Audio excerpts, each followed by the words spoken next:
This is episode 216 of the Focused Mindset podcast. And today we're going to talk about the concept of stretching ourselves and why it's important to push ourselves a little. When we want to move towards a goal, everything in us sometimes wants to just stay in one place. And we're going to talk about that concept of stretching and also how can we evaluate our growth in a solution-focused manner. And of course, you'll be able to use these skills both with you and with the people that you influence and the people that you lead. And this is a great time for us to get together and not only help ourselves, but prepare ourselves to help others. Thank you for joining me in this podcast. I want to especially welcome all of our brand new listeners. We just had a jump because of I've been talking in a lot of different places. I've been stretching myself and getting out there on stages, and I can't even feel as though I can move forward with all this information without pausing and saying how grateful I am that you are with us today. If you're one of my new listeners, I want to invite you to follow this show because that way you don't miss a single episode. And you can go back and look at all the other topics that we've talked about. And as you're reading through the titles, one of them might just speak to you. That probably means that it was meant for you. My hope is that by listening to the podcast that I put out all month long, that you will be able to feel as though you can have a boost of confidence in whatever arena that you're going to walk into with whoever you're in front of to be able to be your best self. It's a tall order, but it happens through us being able to come together in times like this and give ourselves a little self-help. So that's what we're going to do today. So let's get started.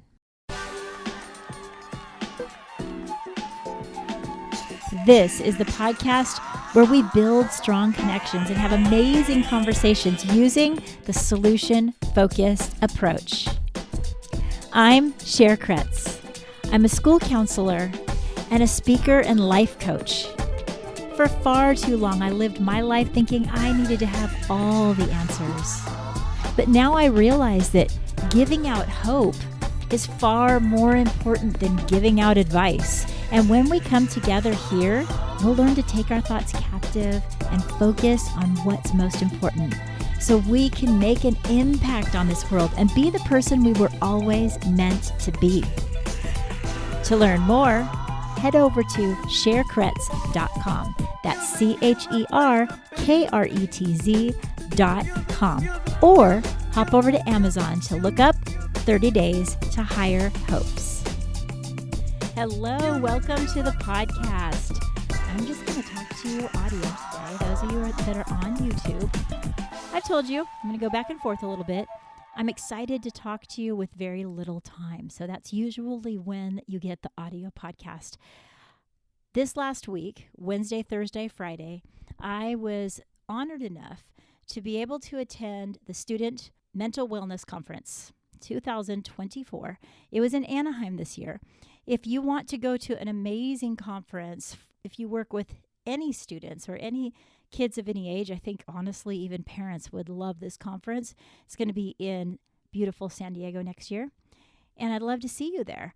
And I have to tell you that my mind is kind of swirling after that. Have you ever been to something where you're just completely inundated with stuff? Just information. It's all great information. Information overload is real for me right now. Because as we know, our reticular activating system really just likes to focus on what's most important. So what happens when everything's important? When everything you're taking in, you're hoping to remember. All the notes in the world won't help your mind from beginning to forget. Even though I know this is scientifically something that, can't beat yourself up about. It just happens. It's the way our human brain is made. I'm doing what I can to interrupt that process of forgetting by reflecting on the things that I learned. And it's a little bit about what I'm going to talk to you about today. This is one of those moments where even if I could have kind of like split myself in three, I still would have missed out on some wonderful things going on because there were so many amazing workshops. I spoke on the last day, which was Friday, and in my very spot of 10:15, I think I counted 5 or 6 different workshops that I would go to if I wasn't speaking at that same time. When we're in that state where everything is just coming at us and our mind wants to forget, it's even more important that we have grace on ourselves.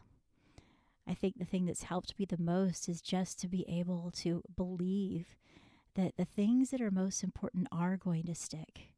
And rather than having that frantic outlook, just believing that I'll get what I need to out of this moment.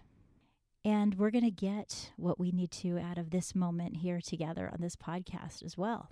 When I was speaking, I was able to introduce a practice page for solution-focused conversation navigation. And we were moving through the whole process of listening to understand and empowering people to take action. And one person stood up and said, so often I find that the people that I'm trying to talk to just completely forget about everything that I said. And it's as if everything that I'm telling them doesn't even matter. And it's frustrating. And I appreciated that moment of realness because that's so true. We all feel that way from time to time. We need to understand that, hey, the things that we go through when we forget, you know what? The other people that are around us and that we're talking to, that happens to them too. And just listening to him speak, it was his first year counseling, and he was kind of just talking about that process of being like, oh, I want to help them, and then sometimes it feels unhelpful.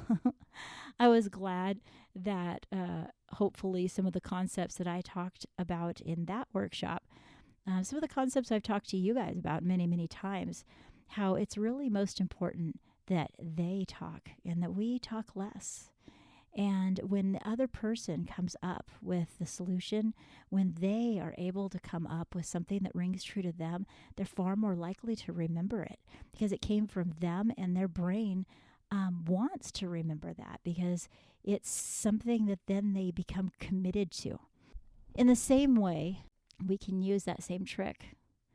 We could say, what is it what takeaway do I have from the moment that I was just in? And then ask yourself to formulate some type of, sentence, some type of mantra about the moment that you were in that actually rings true to you.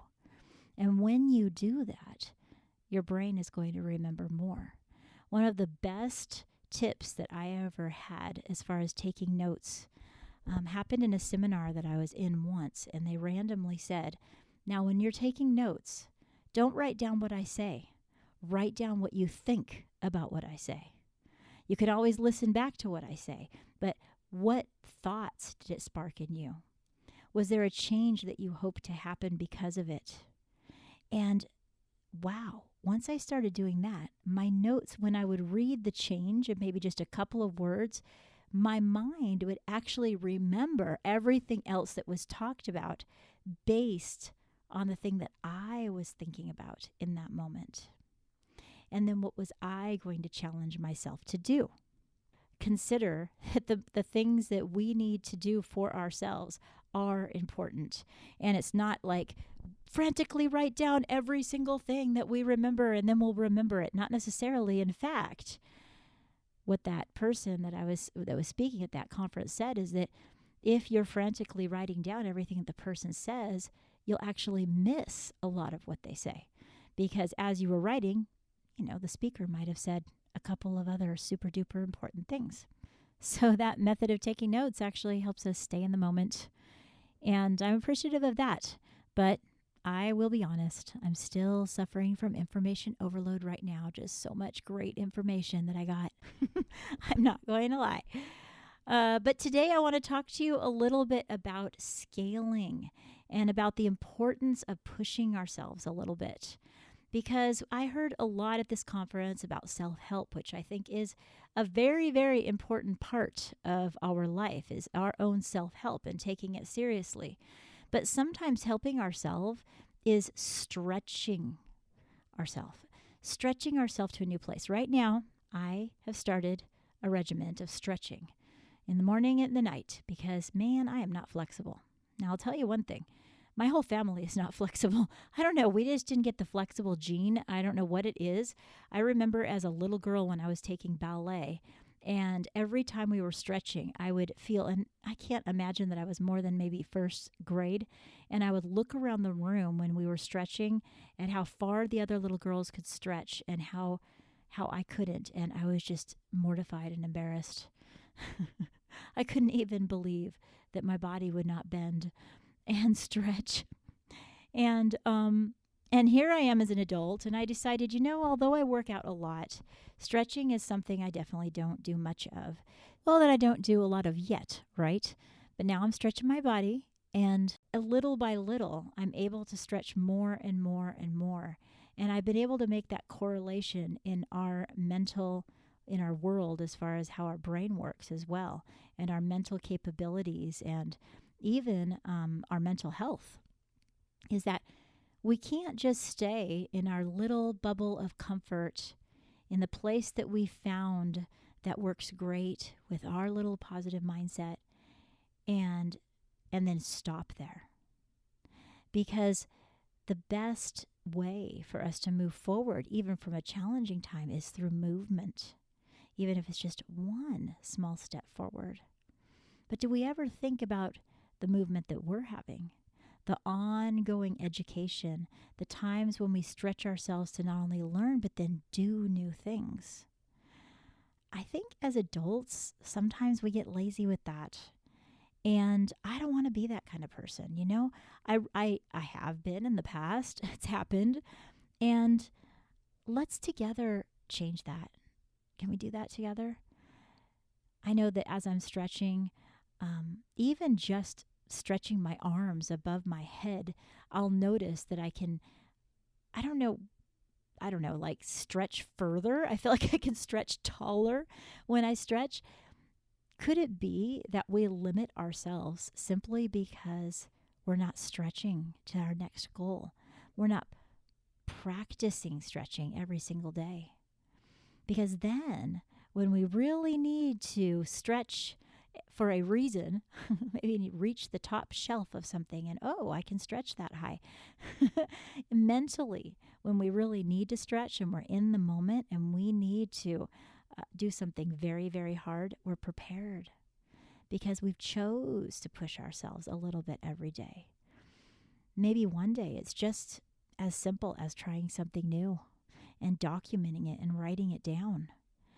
Maybe one day it's challenging yourself to bring the vibe with you into each room that stands in line with the person you truly want to be, and not allowing yourself to be sabotaged by the people around you or the vibe that's in the room. If it's a negative energy that you feel, rather than feeling as though you want to be dragged down, you're going to be the person that stays. That right there might be a stretch for you. Do you have somebody in your life that you avoid because, they always drag me down? They have nothing to say but negativity. Maybe one day you say, that person might need a different person to come alongside them than the normal people to be a light. And whether you're around them because you kind of have to be, or whether you choose to be, maybe your stretch is for you to be the one that controls the vibe in that situation. Look, all of us need to consider what our stretch would be. Whether it's journaling every day, whether we want to or not, whether it is about our health and fitness, whether it's about how we're dealing with our relationships, our leadership, it's important that we push ourselves. Don't get in a rut. And I am in the middle of writing a third, if you look at a self-help book. And I was going over it today, and I realized that I hadn't really talked to you all very much about scaling, and really how you can use scaling in your life to be able to help you stretch yourself a little bit further and further each day. Now, in my first solution-focused journal, which is 30 Days to Higher Hopes, this is one of those journals that can be used by really anybody. And you can take some of it or all of it, and it will just help you to be able to solidify the hope that you need in your life. And it comes from all of the research that I've done on both hope and solution focused. But now I'm developing a book that is to help the people that help others. So it's a combination of it goes a little deeper in some reasons and theory, and I tell more stories and encourage you as a writer to be able to journal along with me. It's really still I say something, you say something type of situation, because I really feel that self-help books, that if you're involved in it, then it's a lot more likely that you're going to follow through with the things that you do, right? So, same thing that we talked about a little earlier. So I'm developing a whole section about solution-focused scaling. So you don't only see it on a page, but you understand it. And solution-focused practitioners often use a 1 to 10 rating scale. They use it to help their client move from problem talk over to solution talk. They also use it to be able to help somebody take ownership of what they're going through and take it out of their feelings, how they feel about it, but be able to take it into an intellectual place, because now they are rating themselves. It's a self-rating regulation where they're able to really think about where they are in the scope of their problem and where they would like to be. So we say something like, on a scale of 1 to 10, where 10 is that your desired outcome is happening, full success, and 1 is the worst case scenario, danger, worry, fear, or failure. Where would you rate yourself today? When someone is honest about that, usually they don't rate themselves the very, very lowest. Young kids do. If they're coming in and they're talking to me as the counselor and they feel their problem is very, very big, they could be very, I'm forgetting the word for it right now. You guys are probably already thinking of it, where they think all or nothing type of thing. And so it will be like, it's a 1. I'm at a 1 right now and nothing is good. But most people, especially when they're a little older, they can think through it and give themselves a reasonable 1 to 10 ratio. Now, when I first started using the 1 to 10, I really thought that the main reason it was so powerful is because it allows the person that I'm working with to look at the problem differently, so they could open their eyes to the situation. I thought that was really the power in it. People could stop talking about their situation and about all the problem. Stop taking the situation personally. Instead, they can look at the problem as something that's solvable. They're looking at it on a scale. And that's because rather than believing that they are the problem, they're able to look at the problem itself as something to solve. And I still believe that that is one of the huge reasons why using a 1 to 10 scale works, is because many times we are making ourselves the problem. We can't do it because we are terrible. And we know we're terrible because everybody tells us we're terrible. And oh my goodness, many times people, especially if you're, being coached on something that's hard for you, you're going to hear the thing that you're doing wrong over and over again by the person coaching you sometimes. And it's like, oh, I'm such a failure, right? So I do think that it's part of the power in a 1 to 10 situation where you can say, everything's not all bad. I can look at this on a scale and I can pinpoint it. And therefore, the next logical thing is that I can do something to make it better. But as I began to train more and more with the solution-focused approach, especially with my training with Dr. Linda Metcalf in 2019, I really began to come to a turning point where I really fully understood the scaling question and the empowering nature of it that goes beyond just the fact that you decided to put where you are now.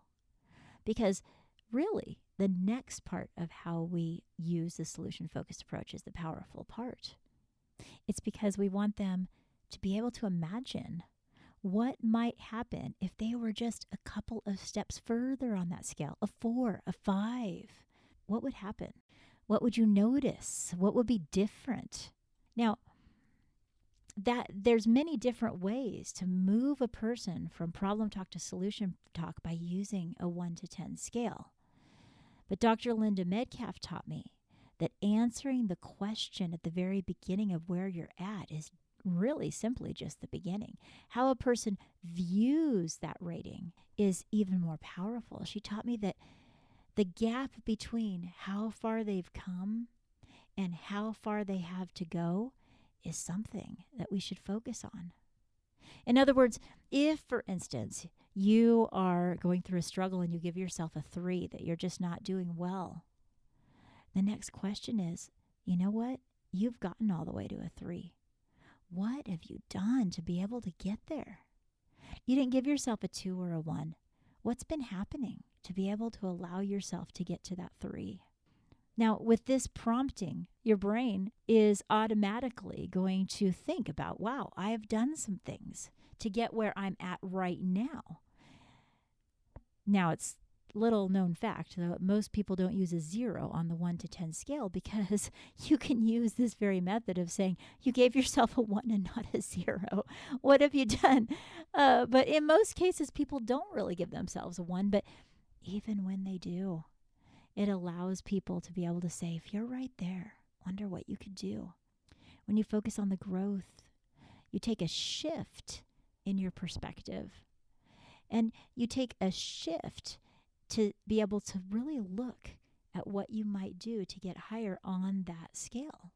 But right now, I just want you to consider that powerful question is, when you have been working through a problem and you've come at least as far as you have, even to listen to this podcast, how have you done that? How do you do the things that you do when you succeed? Reflect upon the time when something went well. Don't be lying to yourself. Yeah, there's some times when it didn't go well, but there's also times when they did. And we need to use the 1 to 10 rating scale to be able to identify both of those things. And I encourage you to use the rating scale for yourself. Use the 1 to 10 rating scale in 30 Days to Higher Hopes, just for yourself, to be able to develop a solution-focused, hope-centered mindset by asking yourself this question, and then asking yourself the next question is, where would you like to be on this scale? What do you envision that you could be if you took just a couple of the steps forward that you know in your heart that you need to do? Some people are like, I want to be straight up at a 10, period, end of story. Well, it starts with a 4 and then a 5 and then a 6. There's something about our mind looking at that mathematical scale that will help you. And as you are stretching yourself to, maybe it's a goal that you've set, maybe it's just that you're going to stretch yourself every day. What I'd like you to do is practice using the scaling question for yourself, because you'll be more comfortable using it with others if that's what you're going to choose to do. If you're also first using it for yourself, help yourself before you can help others, right? So take the time, either in your own personal journal or asking yourself in the morning or at night, where am I at on a scale of 1 to 10? Where would I like to be? How did I get as far as I did? Celebrate that. And then what is the action that I need to take to move forward? And I know that this type of movement is going to help you. Look, it's one of the cornerstones of the solution-focused approach. In some conversations, we never use the scaling question. So, it's okay if people don't. Many times we go through questions and we don't utilize it. But that's why I want to take this minute to talk to you about it right now, because you could be in a situation where you're stuck with your thoughts. You could be in a situation where you're helping other people that are swirling in their thoughts, and they need to have a way to place it somewhere. Place it on the scale. Where is it right now? Where would you like to be? Let's see if we can take steps forward to get there. And sometimes you're going to take a step back. Sometimes you're going to be like, no, honestly, today was lower than yesterday, or it was the same. And that doesn't make you a failure. It doesn't make the people around you a failure, because that's being human. Gosh, I've watched how my daughter will just be so down on herself if she makes a mistake in her sport that she loves so much at this time in her life. And some of the best advice that my husband's given her as also an athlete is move forward quickly from your mistakes. Move forward quickly. You accept them, you did them, and then move forward quickly. The boldness that we need to have in our life isn't going to come by sitting in one place and wallowing in an issue, that letting it circle around and round in our brain. That's not stretching ourselves. The boldness that we need is going to be when we say, you know what? I need to take the next right choice. And I need to pick myself up and take the next right choice. Yes, you can do that. Life takes its twists and turns. And sometimes the thing that we thought was going to happen just plain doesn't happen, and we have to take a turn in a different direction. But in reality, I know, and you know, that some of the times in our life where things have seemingly fallen apart are actually the times where we grew the most. We know that logically, but we're in the moment. That's when we forget. We forget to reflect. Now, sometimes we're using the 1 to 10 scale, and we can actually say, where were you last week? I learned that actually in the last conference I was in, when I was in Russ Sabella's workshop. And he was speaking on a subject that he had never spoke on before. He was talking about how when we're going in and we're using data, sometimes people might inflate where they're at when they say, like, okay, let's do a pre and post. Like, that's really popular now in groups and therapy, where we'll do a pre-test to see where the students are or the group that we're working with, and then a post afterwards. But his point was, sometimes when we don't really know about a subject, we might think we know plenty about it. So if we say on a scale of 1 to 10, how much knowledge do you have about fish? Well, you might think, I know quite a bit about fish. I'd give myself a 5 out of 10. But you know what? If you took a comprehensive this would be something that would be completely uninteresting to me, but if you did a comprehensive deep dive on fish and learned about everything about their habitat and what type of fish are in different types of water, and after the end of that entire program that you took, whatever that might be, you might realize how little you actually knew about fish.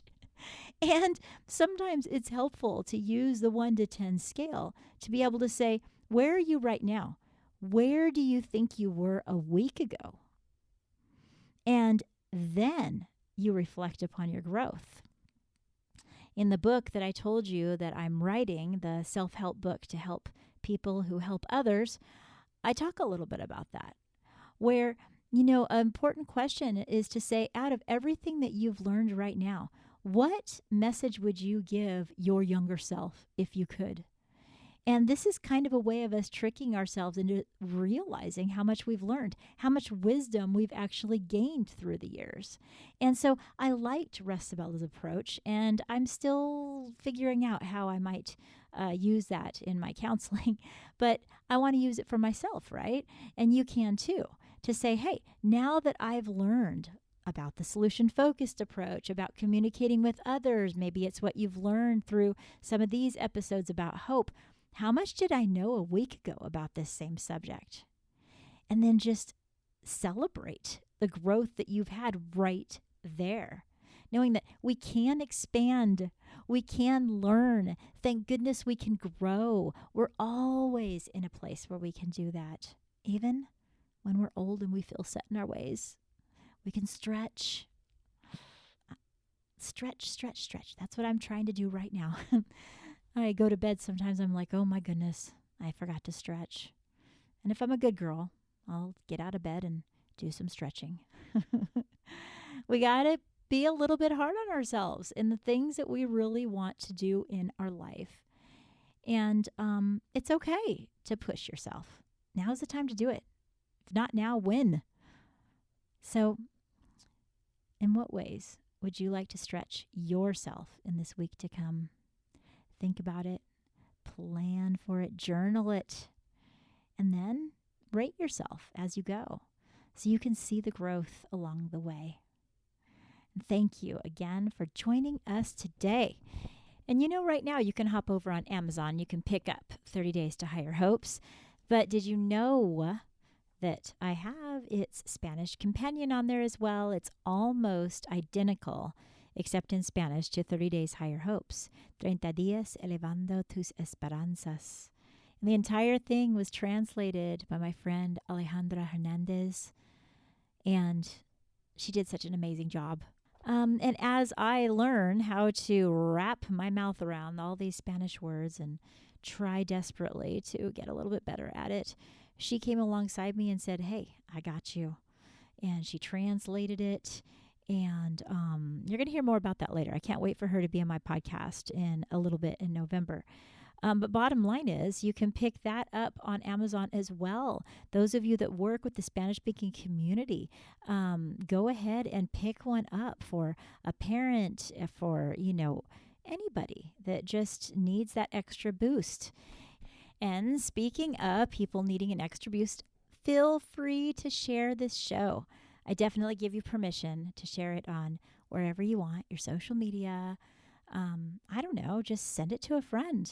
And that's the way we spread this solution-focused news with everybody. And you'll hear a little bit about this on the outro, but I also want to mention to you that I have a really cool newsletter, and you can be a part of it, where I share, where I ask questions, where I get feedback, where I might send my chapters of my book to get the first read. So hop over to my website, sharekretz.com. You can look on the menu bar to sign up for the Hope Notes. So there's all these opportunities for us to stay in touch. But no matter what you do, the main thing is that you find ways to stretch yourself to be the best version of yourself that you can be in every single place that you are in. Cue the outro music. Thank you so much for joining me. But wait, before you go, don't forget to check the show notes. That's where you'll find all the places you can follow me on social media, and just, it's the way we keep in touch. And I have a newsletter called Hope Notes.